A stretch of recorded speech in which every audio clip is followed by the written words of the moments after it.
Nah, kita diberikan nikmat oleh Allah Subhanahu wa taala, nikmat Islam, nikmat iman, dan nikmat yang terbesar pula yaitu nikmat istiqomah. Ya, karena dengan istiqomah kita dapat konsisten terus beribadah, terus berada di jalan yang benar gitu. Dan juga dengan konsisten tersebut kita terjaga dari kejelekan-kejelekan, dari lingkungan-lingkungan yang kurang baik, ya kan? Karena kalau kita tidak konsisten, maka kita bakal ke samping, ke kiri dan ke kiri gitu ya. Dan kita tidak jalan secara lurus gitu. Nah, alhamdulillah kalau kita istiqomah di jalan kebaikan, walaupun sedikit demi sedikit, adwa muha wa inqalla, ya. Konsisten namun sedikit namun konsisten itu amalan yang sangat dicintai oleh Allah dan Rasulnya. Semoga kita termasuk orang-orang yang selalu diberikan oleh Allah Subhanahu wa taala nikmat konsisten di dalam kebaikan, di dalam melakukan hal-hal yang baik. Amin amin ya rabbal alamin. Kemudian salawat serta salam semoga tercurahkan kepada baginda kita, suri tauran kita, Nabi Muhammad sallallahu alaihi wasallam yang telah memberikan petunjuk pada kita, yang telah memberikan, mengajarkan Islam secara kafah kepada kaum muslimin sehingga kita dapat membaca Al-Quran dengan baik, memahami Al-Quran dengan baik, menghafal hadis-hadis Nabi, memahami hadis-hadis Nabi, kemudian kita tahu hal-hal yang boleh dan hal-hal yang tidak boleh, kemudian kita tahu hal-hal yang haram, yang halal, sehingga kita bisa menjadi orang-orang yang melakukan ketakwaan. Karena takwa, ya takwa atau ibadah secara umum perlu adanya ilmu. Bagaimana kita ingin bertakwa tapi kita nggak punya ilmu? Bagaimana kita ingin bertakwa? Takwa itu kan artinya apa? Menjaga, memelihara, takut. Nah, kalau kita tahu halal dan haramnya, oh ini haram nih, maka kita jauhi. Maka kita itu bagian dari takwa. Tapi kalau kita tidak tahu mana yang halal dan mana yang haram, maka niscaya kita tidak dapat mewujudkan ketakwaan tersebut. Maka ada kaidah yang mengatakan al-wasailu laha ahkamul maqasid, atau ahkamul wasail laha ahkamul maqasid. Jadi perantara wasilah, hukum wasilah itu sebagaimana hukum maqasid, hukum yang dituju. Misalkan kita sholat nih, sholat hukumnya wajib, sholat di waktu hukumnya wajib. Nah, perantara yang mengantarkan kita kepada sholat yang benar, mengetahui rukun-rukunnya, cara berwudu, itu hukumnya wajib juga. Jadi sesuatu yang mengantarkan kepada sahnya sholat, maka wasilah-wasilah tersebut hukumnya wajib juga. Bagaimana kalau kita berzakat, kau pengen berzakat, kau pengen berhaji, haji wajib, kemudian ingin sholat. Kalau kita tidak memiliki ilmunya, maka thalabul ilmi, ilmu-ilmu syar'i itu wajib dicari, dipelajari oleh setiap muslim tanpa terkecuali. Mau entah dia itu belajar di kuliah-kuliah umum gitu ya, muhandis atau insinyur, presiden pun semuanya wajib mempelajari ilmu-ilmu syar'i. Karena dengan kita mengetahui ilmu syar'i, maka kita tahu apa yang Allah perintahkan, tahu apa yang Allah larang, dan dengan demikian kita bakal jauh dari apa? Dari murkanya Allah Subhanahu wa taala. Karena ilmu itu adalah nur, ilmu itu adalah cahaya yang akan menjaga kita dari kegelapan. Nah, itulah yang baginda Nabi Muhammad SAW telah wasiatkan, telah pesan ya kepada umat-umatnya, yaitu thalabul ilmi. Begitu. Ikhwah, a'azzani Allah wa iyyakum jami'an. Pada kesempatan hari ini insyaallah kita bakal membahas tentang hadis yang sangat penting, hadis Al-Arba'in An-Nawawiyah yang ke-8 ya. Itu apa? Kita lihat di sini saya kasih tema bantahan terhadap paham radikal ya, atau kelompok-kelompok teroris yang mengatasnamakan Islam. Nah, mereka Kalau kita lihat di sini, ya. Hadis yang ke-8 dari kitab Al-Arba'in An-Nawawiyah. Dan semua hadis dalam kitab Arba'in Nawawiyah, terutama hadis ini, ya, ini menjadi kaidah umum. Artinya ini wajib atau harus, karena ini hadis penting untuk dipahami oleh kaum muslimin. Sekaligus membantah ya terhadap paham-paham radikal, paham-paham orang yang keras gitu ya, berpemahaman yang keras gitu. Nah, ini ada hadis.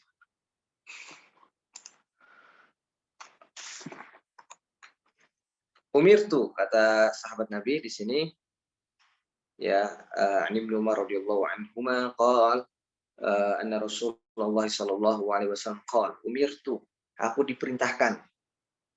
Umirtu ya dari kata amara, memerintah.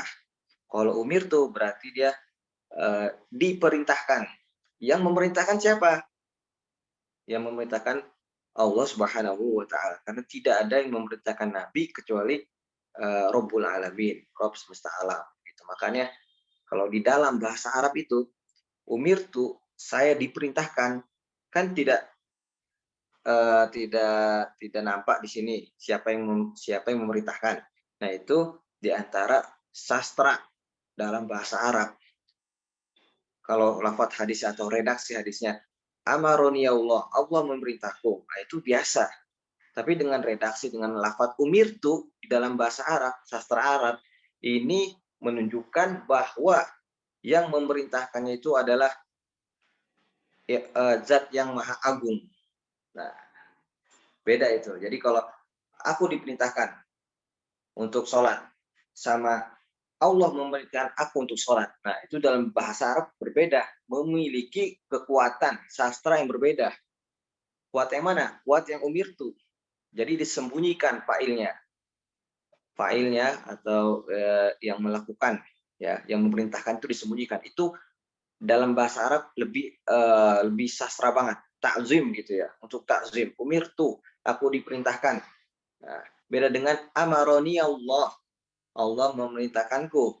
Nah, kalau yang amaroni Allah itu biasa aja. Tapi kalau umirtu, nah di situ berarti ada penekanan. Yang memerintah itu zat yang maha agung. Umirtu, aku diperintahkan gitu. Nah, umirtu an uqatilan nas, ya. Aku diperintahkan untuk uqatil. Uqatil itu dari kata qatala yuqatilu, fa'ala yufa'ilu, qatl, perang. Jadi kalau wazan fa'ala artinya itu saling memerangi. Umirtu an uqatilan nas, aku diperintahkan untuk memerangi, ya, para manusia.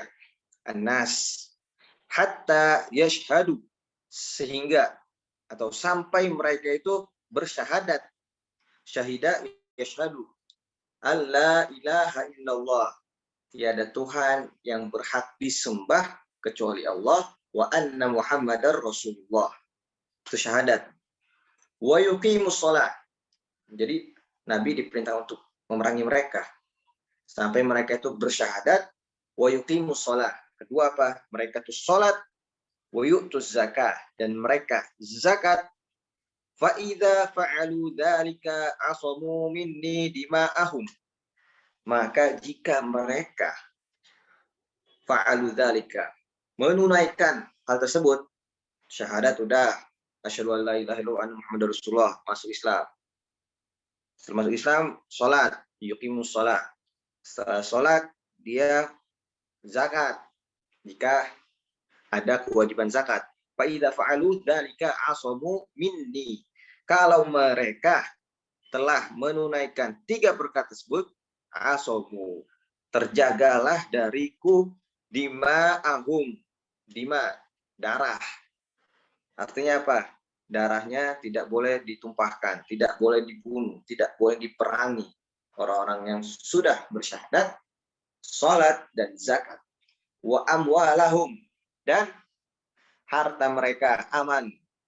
Tidak boleh harta mereka dicuri, tidak boleh harta mereka diambil tanpa hak, illah bihaqqin, kecuali bihaqqil Islam, kecuali di sana terdapat hak-hak Islam yang mereka tidak penuhi. Nanti kita akan jelaskan maksudnya apa. Wa hisabuhum 'ala Allah Ta'ala. Wa hisabuhum di sini artinya ada wa hisabuhum, sedangkan hisabnya, perhitungannya mereka itu diserahkan kepada Allah. Jadi inti ya atau pemahaman yang kita pahami secara zahir dari hadis ini adalah Nabi diperintahkan untuk memerangi para manusia, yang mana mereka memerangi semua manusia sampai mereka itu bersyahadat asyhadu an la ilaha illallah, kemudian asyhadu anna muhammadar rasulullah, kemudian yang kedua mereka salat, kemudian yang ketiga mereka zakat. Ketika mereka telah melakukan tiga hal tersebut, maka terlindungilah dima'ahum, darah mereka tidak boleh dibunuh, diperangi, wa amwalahum, harta mereka juga tidak boleh diambil begitu saja, illa bihaqqil Islam, kecuali mereka melalaikan atau tidak mau menunaikan hak-hak Islam yang nanti akan kita bahas. Fa hisabuhum 'ala Allah, maka hisab mereka itu nanti Allah lah yang menghisab. Jadi kita dalam hadis ini ya sangat penting. Pertama, hadis ini sebagai kaidah Islam mengenai rukun Islam, mengakidkan kembali, menekankan untuk melaksanakan rukun-rukun Islam.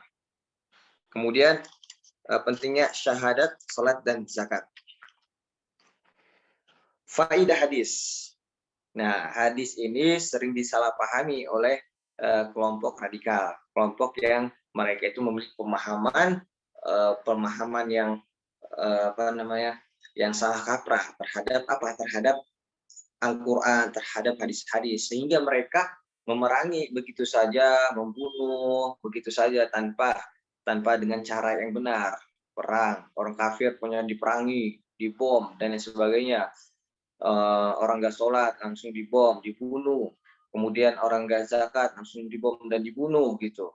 Apalagi di era modern sekarang gitu ya, ketika mereka yang memahami zohir hadisnya saja, zohirnya saja, Nabi aja diperintahkan untuk, kata mereka, Nabi aja diperintahkan untuk memerangi mereka kalau mereka nggak sholat. Nah, melihat tetangganya nggak sholat gitu ya, wah ini harus diperangi, harus dibunuh katanya. Nah, itu pemahaman yang fatal, pemahaman yang salah.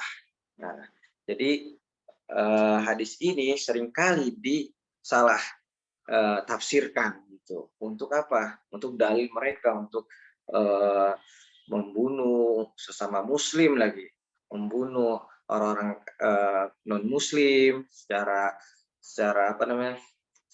tanpa kebenaran gitu. Nah,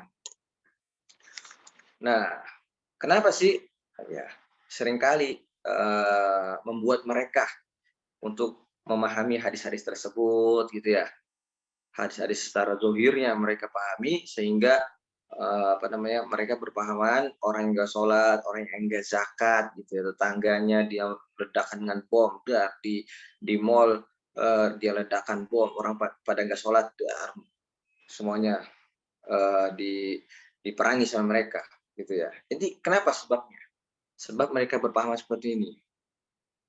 Sebabnya karena mereka semangat itu terus membara dalam baru hijrah ya kan. Kemudian mempelajari Islam dengan para guru-gurunya, yang mana mereka berpahaman radikal, yang mana mereka memahami secara zahirnya saja, ya kan. Akhirnya dia terkena hasud oleh ajakan-ajakan kelompok yang radikal tersebut. Untuk apa? Untuk kembali kepada Al-Quran dan Sunnah Nabi. Nabi mengatakan umirtu an uqatilan nas. Aku diperintahkan untuk memerangi mereka sampai mereka bersyahadat, bersolat, zakat. Kalau nggak sholat, zakat berarti diperangi, ya kan? Nah, itu pemahaman yang dangkal dalam belajar ilmu agama gitu. Istilahnya kalau kita tuh belajar nggak sampai pada keraknya gitu. Baru sampai pancinya aja, tutup pancinya panas nih, wah udah. Tapi dia nggak masuk pada apa namanya, keras sampai dalamnya itu. Mereka tidak belajar sampai situ. Istilahnya baik mereka belajar itu di ini aja, tanya ke Syekh Google. Syekh Google ditanya apa hukum ini, aku ini Syekh Google yang jawabnya asal-asal aja ya kan. Namanya juga Syekhnya di internet gitu. Nah, itu seinstan begitu mempelajari Islam. Tapi karena pemahaman dia terlalu apa namanya dangkal di dalam memahami nas-nas Al-Quran dan Sunnah, tidak belajar yang namanya ilmu tafsir, tidak belajar yang namanya ilmu hadis, ulumul tafsir, usul fikih, tidak belajar namanya bahasa Arab, lughah al-Arabiyah, tidak belajar tajwid, gitu ya. Maka yang timbul dalam pikiran mereka pemikiran seperti ini. Ketika melihat hadis yang zohirnya, umir tuan uqatilan nas, aku diperintahkan untuk memerangi manusia, langsung. Kalau nggak sholat berarti dia kafir. Gitu. Harus nih halal darahnya. Nggak seperti itu. Nah itu sebabnya terlalu membara dan pemahamannya dangkal. Kemudian memahami nas secara zohirnya saja. Zohir, dan zohir ada batin ya. Kayak tadi tuh umir tuan qatil nas, atau di dalam Al-Quran kan banyak tuh di dalam Al-Quran. Qatilul musyrikin, perangilah orang-orang musyrik. Di Indonesia ada orang Budi, ada orang Buddha, orang Hindu. Wah ini orang musyrik nih, bukan ahlul kitab, bukan orang Yahudi, bukan orang Nasrani. Al-Quran kan memerintahkan kita untuk qatilul musyrikin, perangilah orang musyrik. Ya diperangi semuanya, dibom lah, dia. Nah juga di dalam ayat Al-Quran kan banyak tuh, secara zohirnya tuh qatil gitu. Waqatiluhum hatta la takuna fitnatu wa yakuna ad-din kullu lillah. Kemudian apalagi? Waqatil musyrikin kama yuqatilunakum kafah. Kemudian banyaklah apa namanya? Ayat-ayat yang secara zohirnya kalau dipahami oleh orang-orang yang hanya belajar itu apa namanya? Dengan pemahaman dangkal, tidak mendalam, maka dia akan keliru di dalam memahami Islam. Dan ini menjadikan juga sebab orang-orang yang di Eropa, orang-orang yang di Barat itu melihat, atau orang-orang orientalis melihat Islam itu sebagai agama yang kasar, sebagai agama yang suka keributan, tidak mencintai kedamaian. Nah, ini kenapa orang-orang orientalis, orang-orang non-muslim di Barat memahami Islam seperti itu, karena mereka hanya belajar sedikit saja dangkal pemahaman mereka secara zohir ayat Al-Quran, ayat hadis. Wah ini nih Islam mengajarkan untuk berperang terus, nggak pernah berdamai gitu. Padahal kalau kita lihat ya agama Yahudi, agama Nasrani dalam tasyrik mereka, pensyariatan mereka, ajaran mereka juga dulu memerintahkan untuk berperang, untuk membela diri dan sebagainya gitu. Mereka kenapa orang-orang itu menyerang Islam gitu? Sedangkan orang-orang Yahudi dan Nasrani juga mengajarkan demikian dahulu gitu loh. Karena memang konteks zaman dahulu itu tidak ada namanya PBB, keamanan dunia, presiden seperti sekarang. Ya, karena zaman dulu itu ketika kita masuk ke wilayah orang-orang kafir, kita bisa ditangkap dan dibunuh langsung gitu. Nggak ditanya paspor lagi, paspor mana, KTP mana, negara mana, enggak. Karena dibilangnya apa? Kita itu mata-mata. Begitu juga orang kafir. Ya, mereka ketika masuk ke wilayah Islam, zaman dulu nih, kita mikirnya zaman dulu. Nah, itu bisa ditangkap juga, disangka mata-mata gitu. Dan bisa dibunuh. Karena apa? Karena kalau dua wilayah sedang berperang, ya Islam dengan orang wilayah kafir itu, maka mata-matanya apa namanya bisa ditangkap kemudian bisa dibunuh. Dan itu yang konun atau aturan yang berlaku zaman dulu. Kalau zaman sekarang tidak berlaku karena sekarang sudah ada berbagai negara, Malaysia, Thailand, Indonesia, Singapura dan sebagainya, mereka memiliki batas-batas wilayah. Dan ketika non muslim ziarah gitu ya, atau menjadi turis itu ke Indonesia gitu ya, itu bukan berarti itu mereka orang-orang kafir yang harus diperangi gitu, dibom, dibunuh, enggak. Karena zamannya sudah berubah gitu. Semuanya zamannya sudah berubah, tidak seperti dulu. Orang dulu itu main ke negara lain, itu bukan paspor ditanya, disangka mata-mata, diciduk, ditangkap, kemudian bisa dieksekusi di situ. Karena apa? Karena zaman dulu tidak ada perserikatan bangsa-bangsa gitu. Sekarang tidak seperti dulu gitu. Ketika masuk berarti dia ditanya paspor, ada izinnya gak, gini-gini. Bukan lagi harus dibunuh, bukan lagi harus dia itu kafir yang harus dibunuh, diperangi, kafir seperti kafir orang jahiliyah gitu ya. Nah, kemudian selanjutnya kalau kita pahami dari hadis yang kita baca tadi secara zahir ya.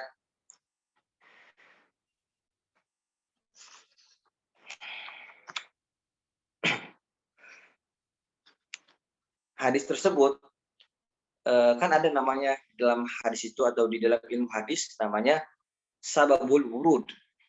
Sababul wurud itu kalau di istilah ulumut tafsir sababun nuzul, sebab turunnya ayat.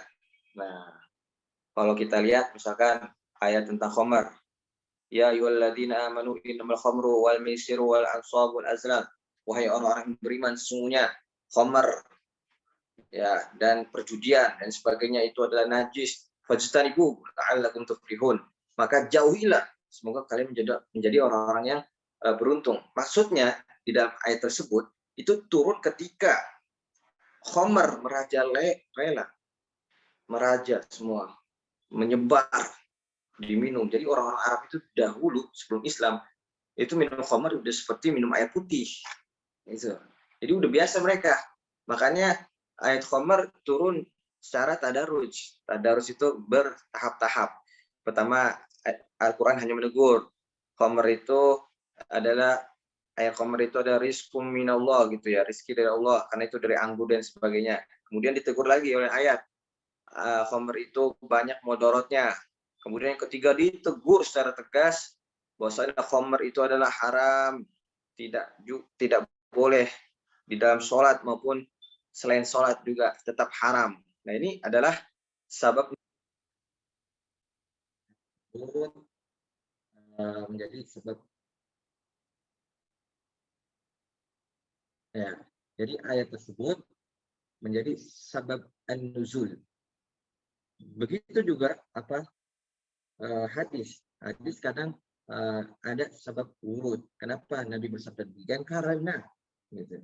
Karena ada sahabat datang kepada Nabi gini-gini karena ada kejadian begini dan begini gitu. Nah, kemudian Nabi akan bersabda. Nah, itu namanya sababul urut.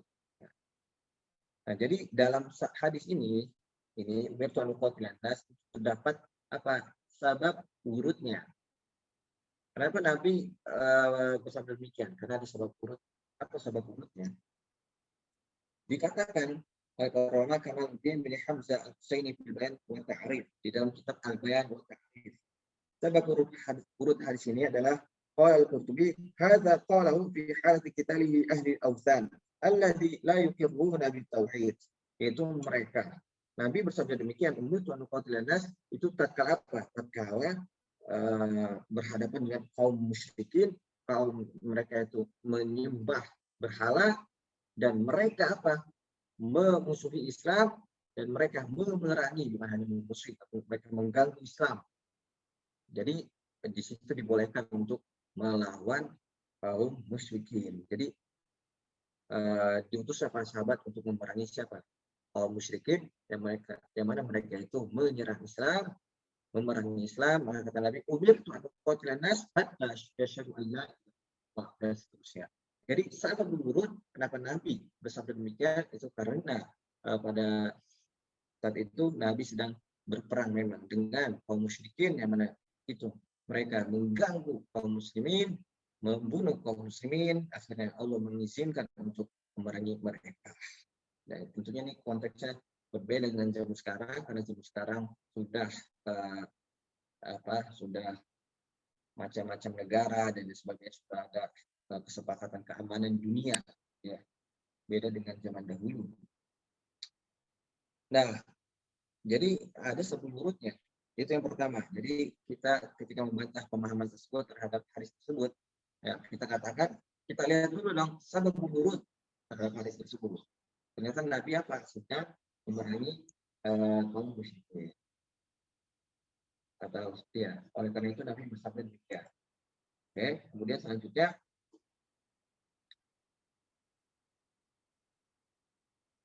umirtu. Tadi kita kembali kepada lafaz umirtu. Umirtu yang di sini. Umirtu.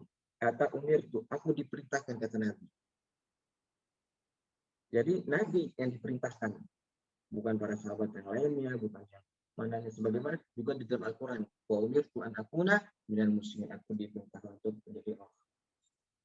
Nah, itu menunjukkan apa? Langsung Allah Subhanahu wa taala beritahu kepada Nabi yang umirtu, aku diperintahkan. Menunjukkan bahwa yang namanya muqatalah, jihad, ya, itu diperintahkan ya, atau digaungkan oleh waliul amr. Waliul amri itu bisa kuasa dari para ulama. Majelis Ulama Indonesia itu memerintahkan untuk berjihad. Nah, maka itu hukum wajib untuk berjihad. Zaman dulu kan Belanda menjajah Indonesia gitu. Nah, di situ banyak ulama-ulama yang apa? Mengharuskan jihad ya, terhadap Belanda untuk mengusir Belanda, membela tanah air. Kemudian kata umirtu kan, umirtu itu kepada apa, kembali kepada Nabi. Siapa yang diperintahkan yaitu Nabi. Nabi sebagai apa? Sebagai imam muslimin pada saat itu. Jadi perintah untuk berjihad dan sebagainya itu ditentukan oleh waliul amri, oleh ketua kepala negara yang mana dan hal tersebut juga meninjau kembali putusan-putusan dari para ulama sekitar gitu. Kalau kata ulama, wah ini wajib untuk berjihad gitu ya. Nah, turunlah hukum tersebut wajib bagi masyarakat situ setempat. Jadi itu kata umir tuh, aku diperintahkan. Nabi diperintahkan. Artinya apa? Kekuasaan untuk adanya jihad atau tidak itu ditentukan oleh wali amr. Karena dialah yang mengetahui maslahat-maslahat yang terdapat di dalam negaranya, wilayahnya.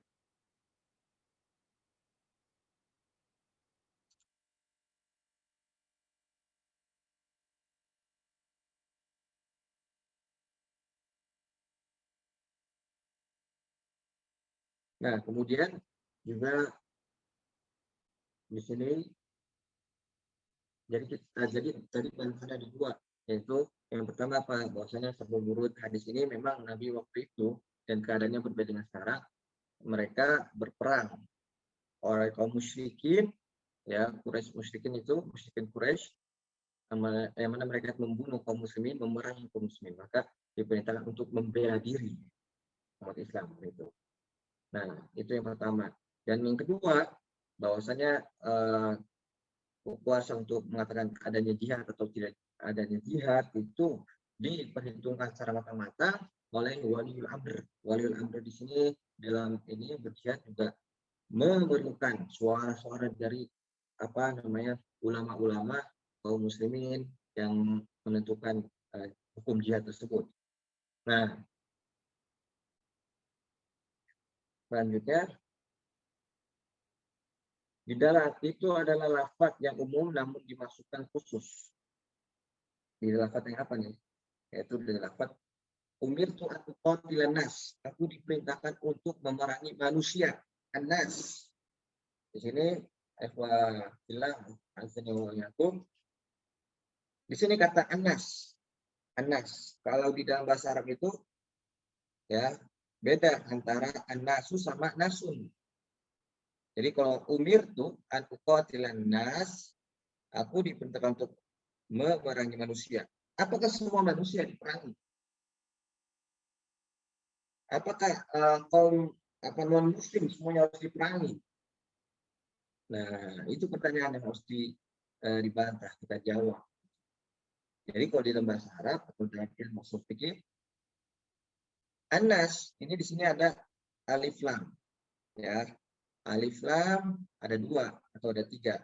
Tapi saya ingin jelaskan ini ada dua. Alif lam namanya alif lam jinsiyah, untuk menunjukkan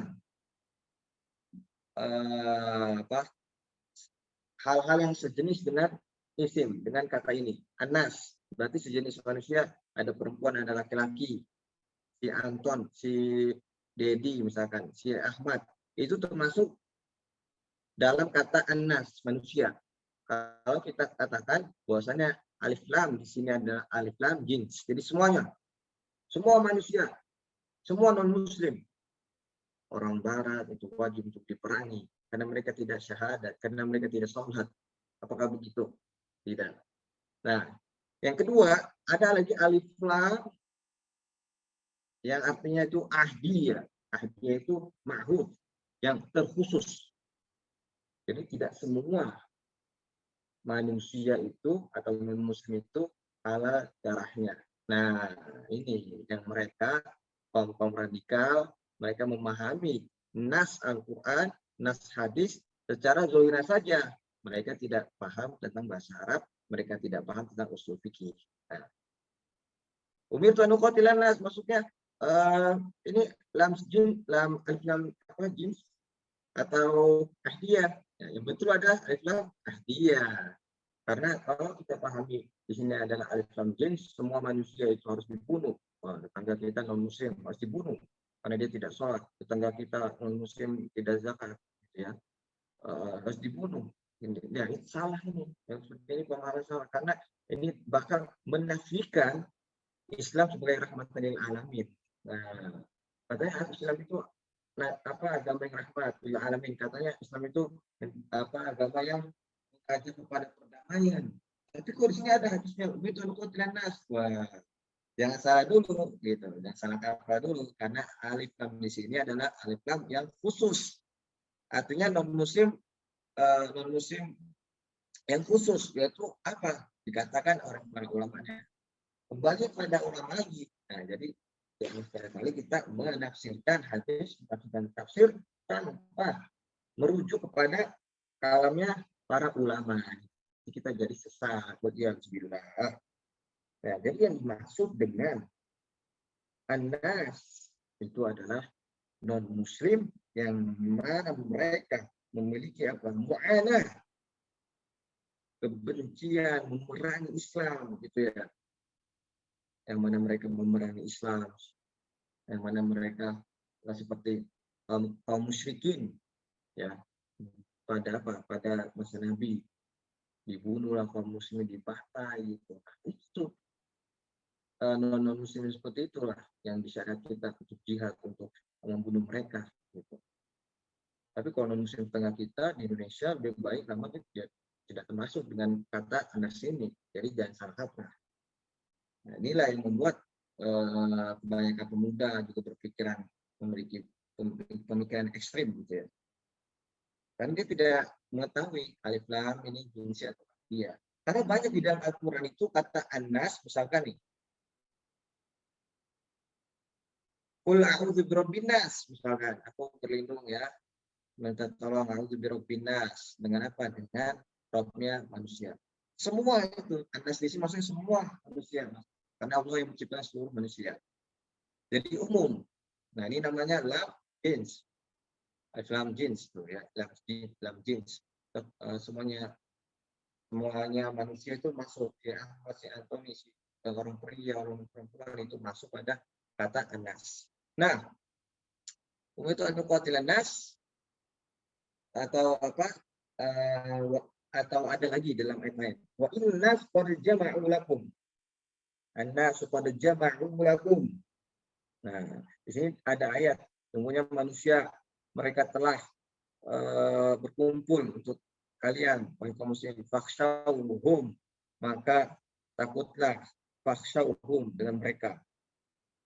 Kata ulama, min sabab fa inna itlaq lafdhin nas la yu'addu min sutab al-'am alladhi yuradu bihi al-khusus. Jadi dalam ayat lain kata anas ini ya, ini secara zahir umum, tapi dimaksudkan adalah khusus, yaitu apa? Yaitu Abu Sufyan gitu. Yaitu Abu Sufyan dan para pengikutnya. Anas di sini. Jadi bukan seluruh manusia, bukan. Jadi waktu Fathu Makkah ya, pembebasan Makkah itu dikumpulkan semuanya. Wa inna nas qad jama'u lakum fakhshawhum fazadul iman wa qalu hasbunallahu wa ni'mal wakil. Kata Imran. Nah, itu kata Anas di sini itu adalah khusus untuk Abu Sufyan dan para pengikutnya. Jadi tidak semua manusia gitu ya. Jadi kalau kita semakin belajar, maka kita semakin terbuka, maka kita jauh dari pemahaman yang radikal seperti itu. Nah, nih kata ini lagi, contohnya lagi nih di dalam ayat yang lain nih. Pada ada malaikatu wa huwa qa'imun yusalli fil mihrab. Pada ada malam, maka dipanggil oleh malaikat itu. Ya, ketika ada apa yang ini, ketika ada apa, pada datul malaikat. Nabi, seorang Nabi Zakaria ya berdoa pada Allah Subhanahu wa taala, kemudian pada ada malaikat memanggilnya. Qa'im yusolli, ketika dia sholat berdoa di mihrab. Pada ada malaikat. Apakah semua malaikat ya memberitakan atau memanggilnya? Tidak semua malaikat. Padahal di sini al-malaikah. Artinya malaikat-malaikat. Apakah semua malaikat? Tidak. Kata para mufassirin, nah lagi-lagi kita harus benar-benar merujuk kepada kalam ulama. Yang dimaksud apa? Al-malaika itu adalah siapa? Nah, apa? Malaikat Jibril saja. Gitu. Jadi satu malaikat bukan semuanya. Sama seperti ini. Ini apa ini halal dan katanya tidak demikian. Harus kembali pada kalam para ulama. Nah, langsung saja. Poin yang terakhir juga, poin yang terakhir itu poin yang kita telah bahas juga ya sebelumnya tentang apa namanya, wa hisabum 'ala Allah. Hisabnya itu Allah yang apa? Yang akan menghisab mereka. Maksudnya kita itu diperintahkan sebagai kaum muslimin ya pada selanjutnya untuk apa? Bermuamalah pada manusia itu selalu zahirnya saja. Ketika dia mengatakan asyhadu an la ilaha illallah, udah dia itu muslim gitu ya. Kecuali di sana ada bukti-bukti yang menunjukkan dia itu bukan muslim. Kalau dia bilang apa? Kalau kita kan bermuamalah dengan manusia kan aslinya apa?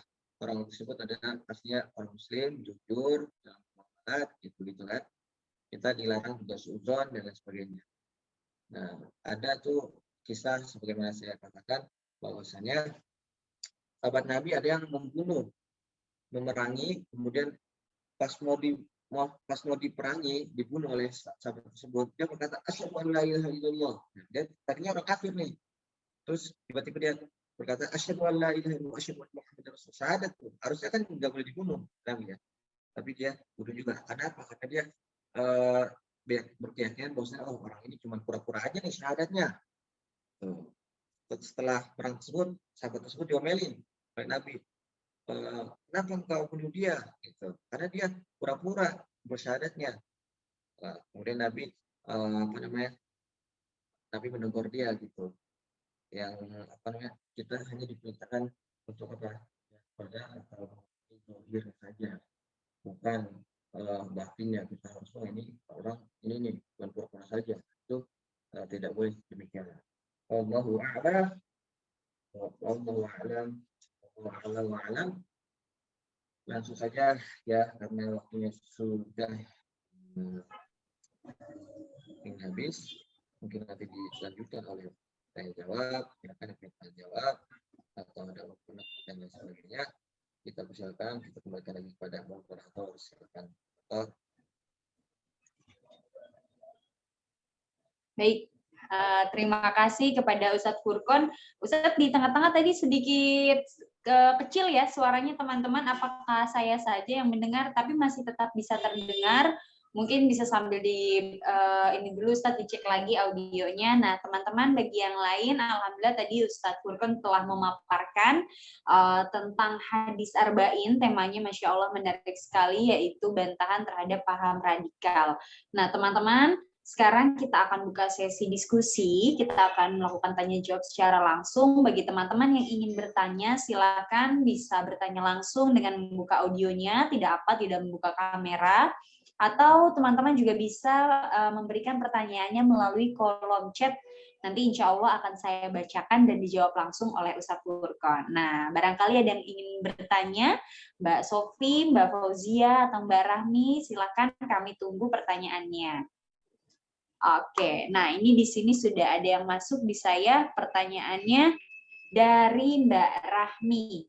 Oke, kita bacakan dulu ya teman-teman pertanyaannya. Assalamualaikum warahmatullahi wabarakatuh.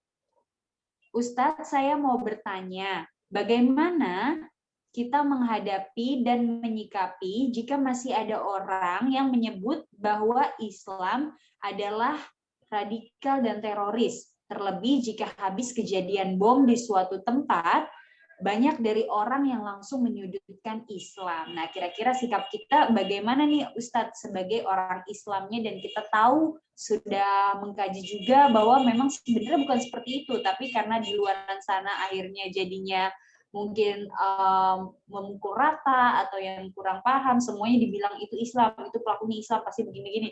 Nah, kira-kira sikap kita sebagai orang Islamnya harusnya seperti apa ya Ustadz? Monggo silakan dijawab oleh Ustadz Furqon. Ya, pertanyaan yang sangat baik, pertanyaan sangat luar biasa, dan ini harus benar-benar kita perhatikan, harus kita benar jawab dengan hati-hati ya, karena kalau kita jawab dengan asal-asal saja itu mungkin tidak mengena, gitu ya. Nah, begini jadi ketika kita dengar ya tetangga kita gitu ya, atau tetangga kita non muslim, atau kita di barat sekalipun, tinggal di barat gitu ya, kuliah dan lain sebagainya, kita mendengar Islam itu katanya negara agama teroris, agama yang mengajarkan pada kekerasan dan lain sebagainya. Bagaimana kita menyikapi mereka? Gitu. Nah, ini pertanyaan bagus. Tentunya asal di dalam bermuamalah kepada manusia itu kita menjawab soalnya, menanggapi apa yang mereka perilakukan kepada kita, gitu ya. Apalagi tentang Islam, maka kita yang al-aslu itu asalnya itu kita menjawab dengan lembut, menjawab dengan hikmah. Hikmah di sini berarti apa? Kita memerlukan ilmu. Gitu.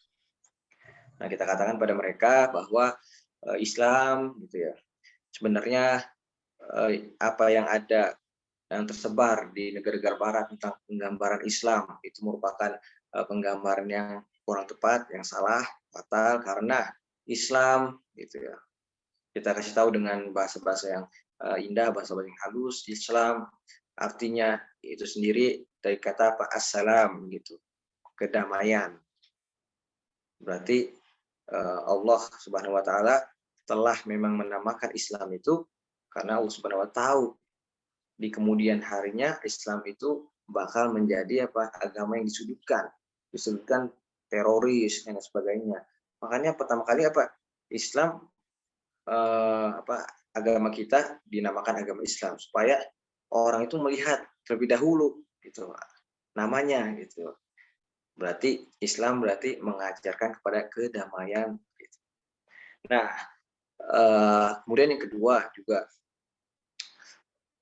yang tersebar ya di negara-negara Barat, Islamofobia, gitu ya. Mereka tidak suka Islam dan sebagainya. Maka tentunya sebagai tetangga kita harus bersifat bermuamalah dengan mereka dengan muamalah yang baik. Kita ada dakwah namanya dakwah bil lisan, dengan kita berucap ya berdakwah. Ada juga dakwah dengan bil fi'li atau bil akhlak, dengan akhlak kita. Maka kita tunjukkan kepada mereka yang Islamofobia, kita bermuamalah dengan muamalah yang baik, kita berikan hadiah. Kan kata Nabi, tahadu tahabu. Salinglah kalian memberikan hadiah gitu ya. Maka niscaya akan terbentuk namanya rasa kecintaan gitu. Ya, kita berikan mereka hadiah, berikan mereka pertolongan kita care kita, peduli kita pada mereka gitu ya. Kemudian menjaga kebersihan juga itu termasuk gitu ya. Sehingga mereka nanti akan berpikir, wah ternyata Islam tidak sebagaimana yang saya ketahui, tidak sebagaimana yang disiarkan di berita-berita di barat itu gitu ya. Islam itu teror dan sebagainya. Nah, kemudian juga kita pahami mereka bahwasanya terkadang kalau kita memahami Islam itu jangan kita harus memahaminya secara utuh lewat sumber-sumbernya, lewat para ulama gitu. Dan kita memahami Islam hanya dengan mendengar banyak orang, oh Islam begini ya, kita percaya dengan itu seperti itu. Dan lihat kepada perlakuan orangnya gitu ya. Orang yang Islam, misalkan orang KTP Islam tapi masih ngebom-ngebom, wah ini orang Islam ajarannya ini berbahaya nih. Wah, jangan melihat pada mereka, tapi melihatlah pada ajaran itu Islam itu sendiri. Makanya kita dakwah ya, karena Nabi kan mencontohkan juga ya, dakwah dengan apa? Dengan bil fi'li itu. Maka itu menjadi penting juga gitu. Karena ud'u billati hi ahsan. Berdakwalah dengan sesuatu yang bil hikmati wal mau'izatil hasanah wajadilhu billati ahsan. Semuanya itu dengan al hikmah dan ilmu dan kelembutan dan suruh terus kita beritahukan pada dia gitu. Bahwa Islam adalah negara assalam, yad'u ila salam, negara Islam coba kalau mereka kan kebanyakan melihat pada pada peperangan yang terjadi di Arab gitu. Orang Arab ini sering muskilah, ya, sering mendatangkan masalah-masalah, perang terus. Coba kita lihat Islam di benua-benua lain di Asia, ya. Islam masuk di Indonesia dengan perdagangan, tidak dengan peperangan gitu. Islam di Indonesia, Islam menunjukkan juga banyak dari Islam di Indonesia yang kita pelajari itu. Ramah dan lain sebagainya. Nah, itu harusnya kita yang paling penting itu dakwah bil fi'li itu. Kalau di barat itu. Oke, mungkin itu saja. Semoga bisa menjawab. Oke, baik. Terima kasih kepada Ustadz Furqon atas jawabannya. Berarti tadi sudah dijelaskan pula ya. Kita balik lagi, berpegang lagi pada Al-Quran dan Sunnah. Sikapnya seperti apa ya? Tadi sudah dijelaskan juga kita agar ud'u ila sabili rabbika bil hikmati wal mau'izatil hasanah. Nah, kalau misalnya perlu berdebat, tetap juga debatnya tuh dengan yang baik-baik gitu ya teman-teman ya. Mudah-mudahan dari sikap kita yang tidak menggambarkan Islam yang keras, dari keseharian kita bahkan bagaimana kita bermuamalah pada manusia, itu pun bisa mengubah pandangan orang lain terhadap agama Islam. Jadi sebenarnya Islam itu mungkin bagian dari identitas diri juga ya Ustadz ya. Kita beragama Islam, kita kadang sikap kita pasti dipandangnya dan akan dibawa sangkut pautkannya dengan agama. Walaupun tentu agama dan individu adalah suatu hal yang berbeda dan tidak bisa dikaitkan. Oh, dia Islam, dia begini-begini. Tapi mudah-mudahan sikap kita pun bisa mencerminkan bahwa kita adalah orang Islam yang rahmatan lil alamin, yang penyayang bagi siapapun, seperti itu ya. Bapak Ibu sekalian. Alhamdulillah itu dia kajian kita pada malam hari ini. Senang sekali rasanya saya bisa memandu kajian pada malam hari ini bertemu dengan Bapak Ibu sekalian. Alhamdulillah semua sudah terjawab. Ada lagi kah pertanyaan yang ingin ditanyakan sebelum kita tutup kajian ini? Oke, saya tunggu. Oke, terima kasih kalau begitu kepada Mbak Sofi. Kemudian ada Mbak Fauzia juga, ada Mbak Rahmi yang sudah memberikan pertanyaan yang menarik sekali dan bisa kita kaji ya pada malam hari ini. Mudah-mudahan apa yang kita dapatkan pada malam hari ini menjadi ilmu yang bermanfaat, menjadikan kita pribadi yang lebih baik lagi, mencerminkan Islam yang lebih rahmatan lil alamin. Masya Allah ya, amin amin ya rabbal alamin. Baik, kalau gitu saya ucapkan terima kasih. Marilah kita tutup kajian ini dengan membaca doa kafaratul majlis. Subhanallah.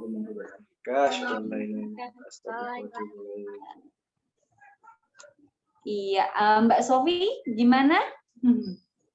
Tadi terdengar seperti membuka audio. Oke, tidak ada ya yang ingin ditanyakan lagi ya? Baik, kalau Tadi begitu. doa.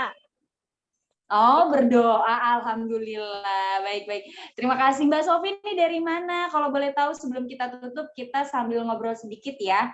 Mbak Sofi, kalau boleh tahu hadir dari mana?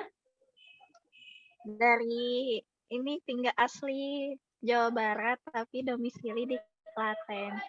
Di sekolah. Oke, domisilinya di Klaten, aslinya Jawa Barat. Terima kasih Mbak sudah hadir. Kalau Mbak Fauzia dari mana? Kalau boleh bisa buka audionya. Apakah masih ada di sana? Sebelum kita tutup, nggak apa-apa kita bersilaturahmi ya. Puan dari Palu, dari Palu, Dari Palu, Masya Sulawesi Tengah Allah. ya. Iya. Kalau Bu Rahmi dari mana Bu Rahmi? Oke, Bu Rahmi, apakah bisa mendengar? Oke. Baik, dari Bekasi. Kayaknya masih sedang sibuk ya menidurkan anak nih Bu Rahmi nih, karena udah makin malam di Indonesia, betul ya? Jadi mudah-mudahan sebelum tidur kita mengingat lagi dan juga mencari ilmu lagi. Semoga apa yang kita dapatkan terus bisa bermanfaat dan pastinya apa yang kita dapatkan juga tertanam dalam diri kita menjadi ilmu yang bermanfaat. Amin, amin ya rabbal alamin. Baik, kalau gitu mudah-mudahan kita bisa bersilaturahmi lagi ya Mbak Sofi, Mbak Rahmi, dan Mbak Fauzia. Kita ketemu di kajian berikutnya, insya Allah di setiap hari Sabtu jam 17.30 waktu Indonesia Barat bersama dengan Ustadz Furqon di Ngaji Online Hadis Arba'in. Saya Ella Syadia, pamit undur diri. Wassalamualaikum warahmatullahi wabarakatuh. Waalaikumsalam warahmatullahi wabarakatuh.